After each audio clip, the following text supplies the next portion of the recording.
नमस्कार मित्रांनो, झी मराठी वाहिनीवरील लक्ष्मी निवास ही मालिका लोकप्रिय मालिकांपैकी एक आहे। या मालिकेतील सर्वच कलाकारांनी आपल्या अभिनयाने प्रेक्षकांच्या मनात घर निर्माण केलंय। या मालिकेमध्ये एका नवीन पात्राची एंट्री होणार आहे, तर मंडळी जाणून घेऊया काय आहे सविस्तर माहिती।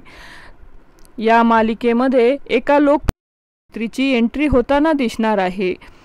या मालिकेत जान्हवी तांबट या अभिनेत्रीची एंट्री होणार आहे आणि ती पूर्वी हे पात्र साकारताना आपल्याला दिसणार आहे।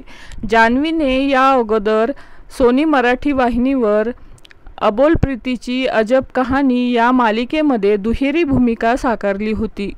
तर मंडळी, तुम्हाला लक्ष्मी निवास या मालिकेत जान्हवीला पाहायला आवडेल का? तर नक्की कमेंट करून सांगा। मालिका विश्वातील अशाच नवनवीन अपडेट जाणून घेण्यासाठी आपल्या चॅनलला नक्की सबस्क्राईब करा। धन्यवाद।